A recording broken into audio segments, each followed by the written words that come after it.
Greetings and salutations!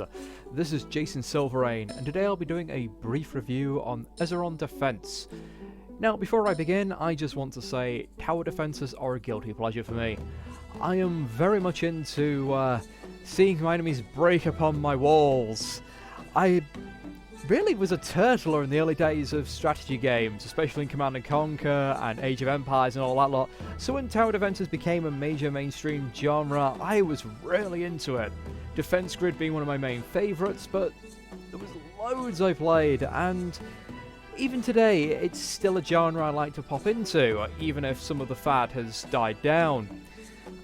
Now, there is one problem with making a tower defense game in modern day. The genre is completely oversaturated. You really need something special to stand out.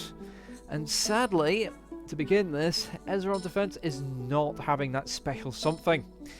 If I had to describe it in a word, it is mediocre, which is a bit sad, but it does have potential. It is very much a rough diamond right now. The developer really likes his Warcraft-free aesthetic, I see. I've been playing it. I put about 6 hours in, that got me all the way through the campaign. And story-wise, it's a bit bland. It's very generic. You're in a world that's been separated from everywhere else by old gods, and all of a sudden a big old rift opens. And demons start pouring out of the rift, and they start taking over the land, and oh look, we can do nothing, but magic is flooding into our world now. And we've discovered, as we've been pushed to our last bastion, these crystals that have absorbed the magic can be used to attack the demons and the monsters, which were previously tearing us apart. And we learn all of this via this button.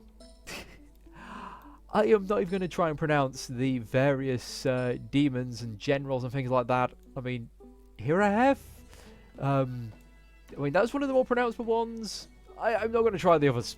They have far too many X's and U's in them.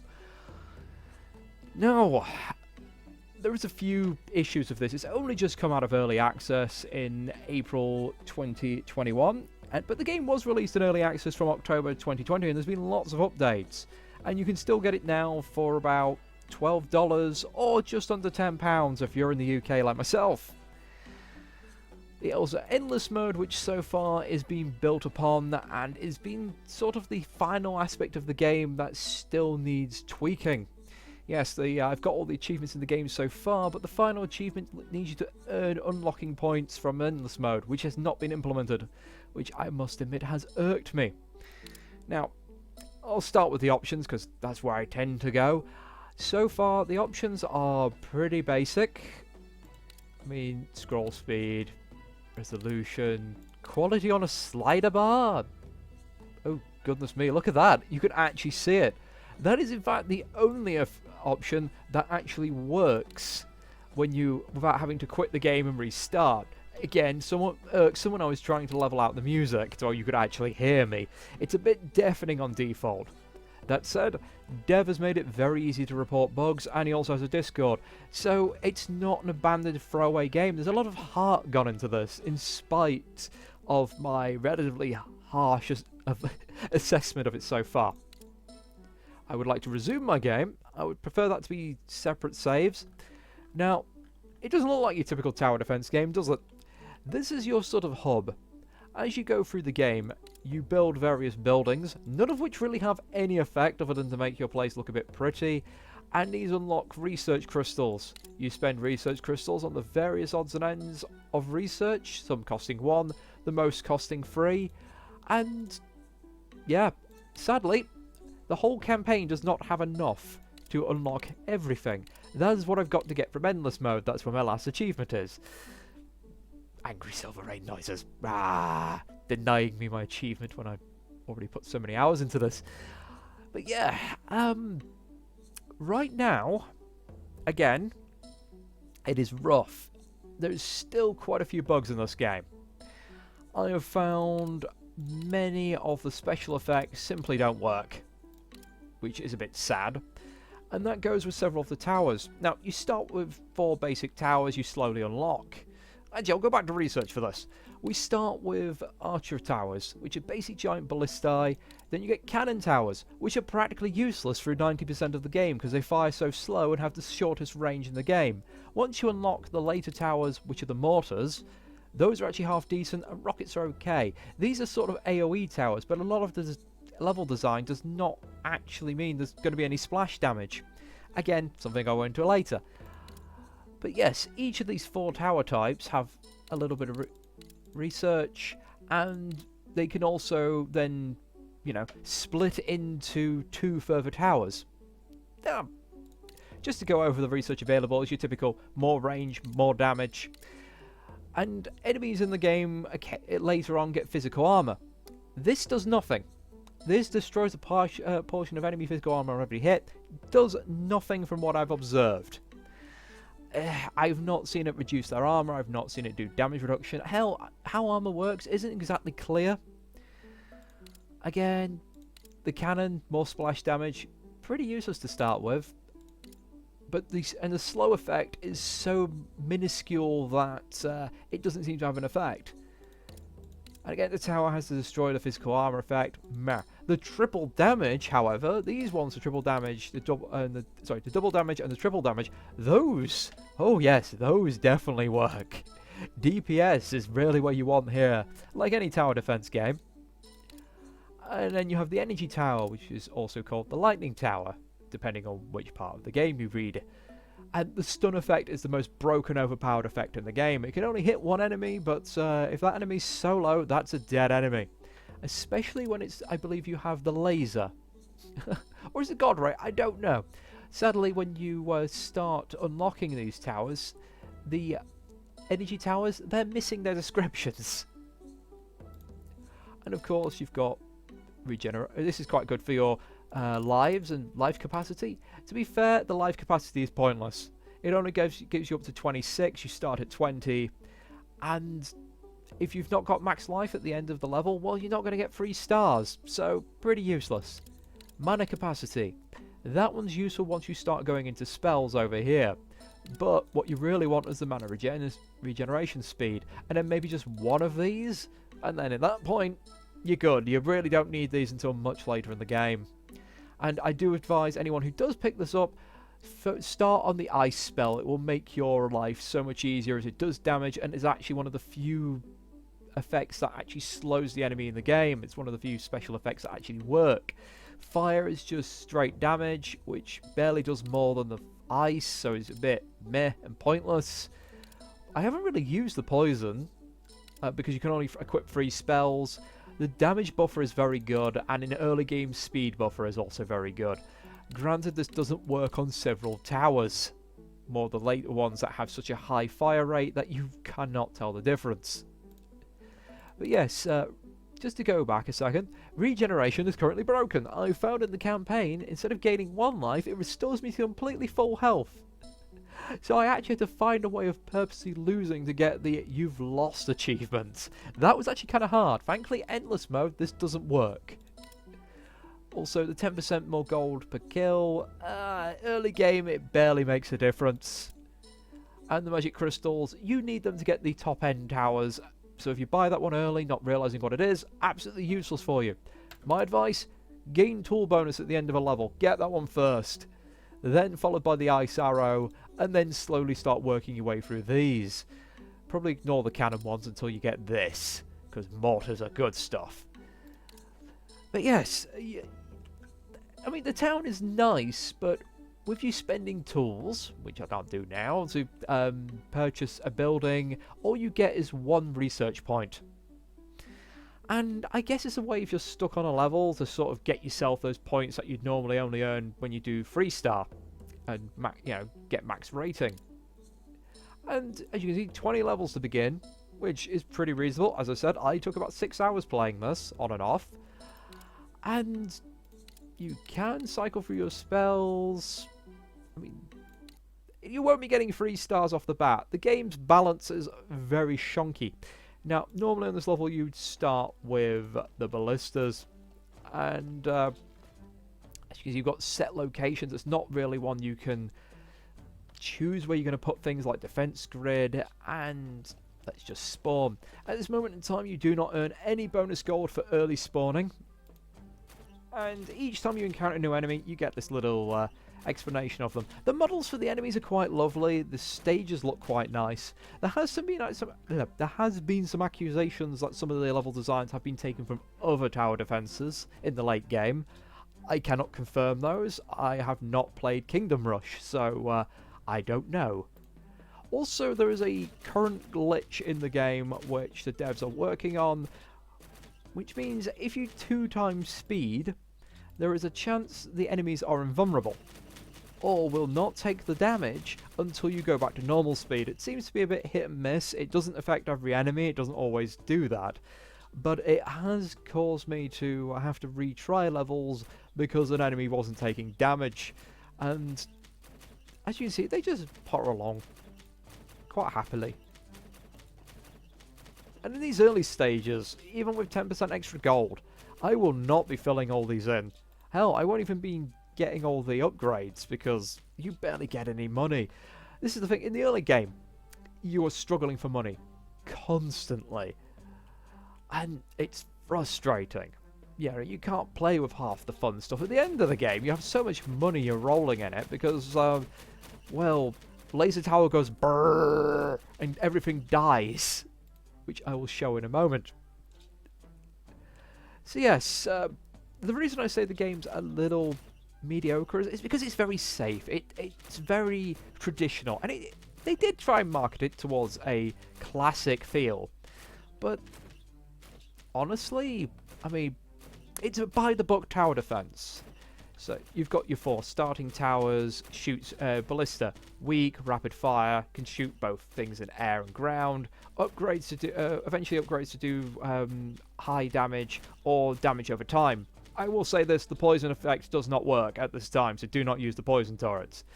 Then you've got the cannon, which has an absolutely tiny range. I mean, check that. That is when you've got extended range compared to this. Oh, I can't even look at these because I don't have enough resources. That is a bit annoying, but it's just something you've got to learn. And this one. So yes, tower. Sorry, the cannon tower. Smallest range, pretty damn useless. Actually, I'm going to sell this. It's not worth it, but you can just have a look at the lightning tower. Oh, we're already done. So that's kind of what you start with. Now, there is a level later on as well. I can't remember which level it is. Is it 17? No, it's not this level. Actually, this is one of the better levels, though, if I remember right. It's later on you start having actual challenge. Now, if I've got to remember how to do this. Now, I will start early, making this Supreme Laser Tower. This energy tower here. This one breaks the game. Okay, yeah, I'm just going to have to go with that. Yes, here we go. We start with the improved racing dogs. Yeah, you get... And then you can start casting spells and... Oof. Again, I have not done particularly well here because I have completely forgotten my layout for this level.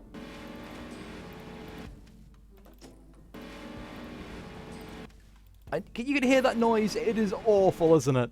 Imagine when you've got 5 or 6 of these. Some of the sound effects in this game really need a bit of work.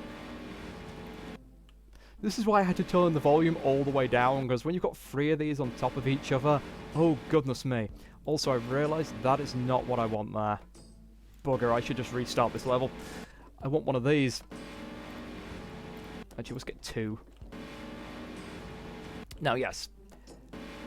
As I was going through the towers, you've got your archery tower, you've got your cannon tower that does the area effect. You've got your magic tower, which is basically the better archery tower, but does damage, can hit both units. And then you've got the lightning tower, which is incredibly fast firing, but can't hit anything in the air.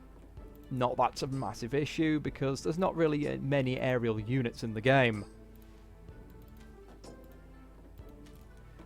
Go. And there's not really much enemy variation. I mean, again, you've got your basic weak units. You've got your very basic, slightly better unit with higher defense like them. You've got your upgrades. That means that it's going to either need a ballista to do damage to it, or you're going to need magic. You've got relatively... These guys are supposed to be slow, by the way. Yeah, you've got your slower enemies.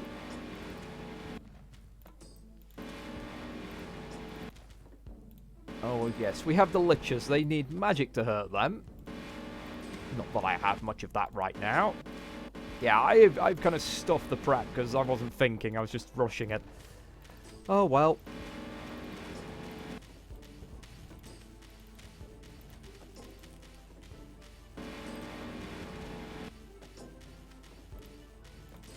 At least I can demonstrate the glitch. Yet. Let's just skip this through. I mean, the first time I did this, I got through it with, like, not a single bit of damage. Maybe the update this morning fixed that glitch. But, yes, normally you've just got to find the perfect sort of order of how to update your things.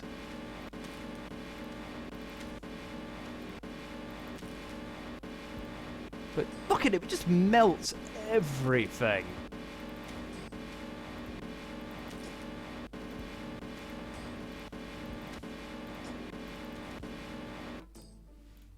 It's like dead. And we get our magic tower upgraded. Yeah, that waste of money at the start. Oof, that's hurt me badly. And cannon tower 2, so it will actually be slightly worthwhile. Do the damage upon this, just watch them melt. But yes, when it comes to the enemies, there's a lot of overlap. I mean, there's only one flying enemy in the game, and it's these little bats. Okay, there we go. Now, this is a little weird. This arcane tower, normally your arcane towers do up to like 70 damage. This one fires at basically a third of the of the rate faster, so it fires at 0.5 seconds apart from 1.5. So I think it does more damage over time because it gets more shots off, but each individual shot's weaker. There's a lot of payoff like that. Now, let's upgrade you again. I really need to upgrade this at some point.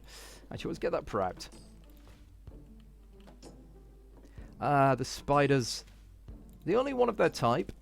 This is one of those enemies which goes, you kill me, I drop a weaker version of myself afterwards. Like an enemy spawner, basically.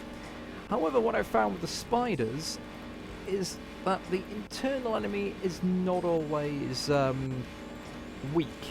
In fact, it can be as tough as the spider that's come out of it. Because most of the things in this game just gets more and more HP as you go further into the game, rather than getting more enemy variation.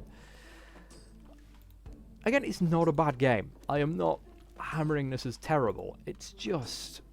there's lots of tweaking that needs to be done, and there's not much that makes it stand out from existing tower defenses that are available. Especially since the plot is kind of... just it's just there. I mean, you get these little animations of, like, this knight and a king talking to each other and making out how everything is really drastic and how they're losing tons of men. And I'm like, I've not been hit once. Everything got murdered. I've just got these towers. Why you keep telling me that I'm losing tons and tons of men in a battle? We're not even battling them. I mean, I like some of the plot where it's giving you a reason why you're attacking certain areas, why things are going on. Go.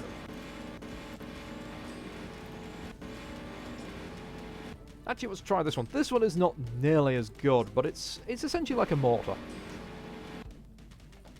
Now, the other option for instead of the arcane tower here is the ice tower. And again, the ice doesn't actually seem to slow the enemies down, even though it's supposed to. It does sometimes, but again, with the status effects being quite buggy and not always kicking in. See, Poison Tower. If you shoot him, well, it doesn't really matter because the towers, whilst they're supposed to have targeting options, but you'll find that the towers will just ignore the specific targeting options you can set for them. There we go. As you see, it's relatively slow firing, almost magic mortar, like nearest to goal, nearest, strongest, weakest, random. Doesn't matter what you set it to, always goes for the same one.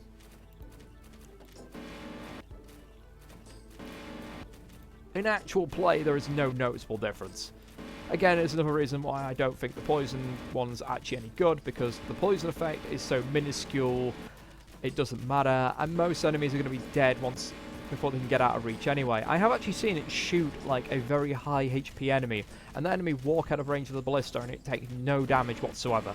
Either that or there's no player feedback, which means I can't see it taking damage, which is almost as bad. Okay, let's put that there, put this one here. I can't remember if there's any bats on this level, but as you can see, my health's back up to max.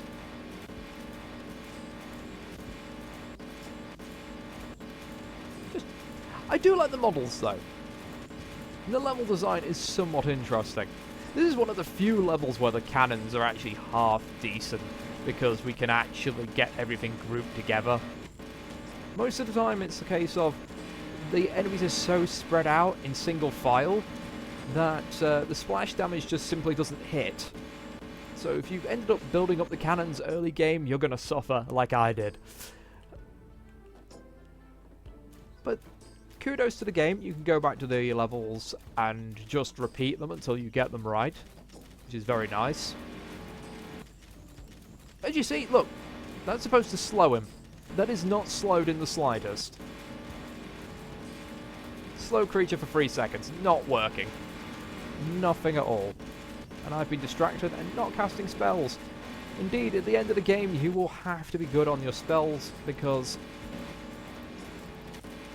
this is the main way you will actually survive. No. Oh dear. Oh dear, that did not go well, did it?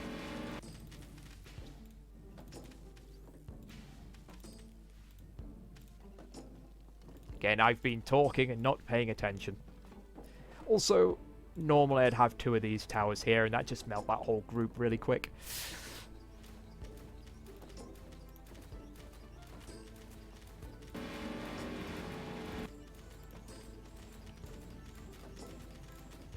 Go. Again, actually, them getting away. What hurts more is the loss of cash rather than anything else. Oh, I hate these liches. I hate these liches. They're highly resistant to physical attacks to begin with, and then, then you give them the magic barrier like they've got now. That said, though, it only explains the physical barrier to you. I'm pretty certain there was no tutorial regarding the magic barrier. Or if there was, I accidentally skipped it. Now, I will say the game does have a nice little encyclopedia which tells you everything, as you can do comparisons. Not enough games do this. This is one of its nice little points that it brings back. So, good on this. There is one for the enemies. So, you can just go through this. So, yes, we've got the were-rat. Come in huge packs, die really, really quickly. Oh, they have set rewards, do they? Okay, that's something I know I've just learned. I've not actually read through this. So you've got normal and enchanted, the bat, which is pretty much the only flying one. Wolf, which is just a faster thing. But look at the HP jump. The orc. Handle the most damage in the game. It's actually one of the easiest things to kill, except for the very first one. Also, oh nice, weak versus magic and electricity. Fair enough. Weak versus cannon for the spider. Strong versus arrow. Yep. Again, stats-wise, I guess they've got some nice variations, but honestly, strong versus electricity, you won't know it. Not when you have paralysis and this thing that just goes brrr and everything melts. Actually, let's put the damage up on that. Normally I have the fire rate increase equipped as my magic, which I'd put on that, and that would just, again, kill most of these more annoying critters. I'm not having any luck with the paralysis. Oh yeah, it was definitely a bad idea to not have that as one of the lasers. There we go. 3-starred, got all my health back. Easy peasy. And that's when I was flailing and failing at this point. But again, I've got all the research, which makes the game very easy. You'll get enjoyment out of this game, but it's not going to be a incredibly memorable classic. £10 worth of enjoyment? Hit or miss. Certainly I got 6 hours out of it, so that's probably more than I would have gotten out of a film. So yes, this has been my little just foray into this, and thank you for watching. Again, I think over time this game's going to have some good amount of polish, and it will really improve, but in its current state, well, maybe pick it up on a sale.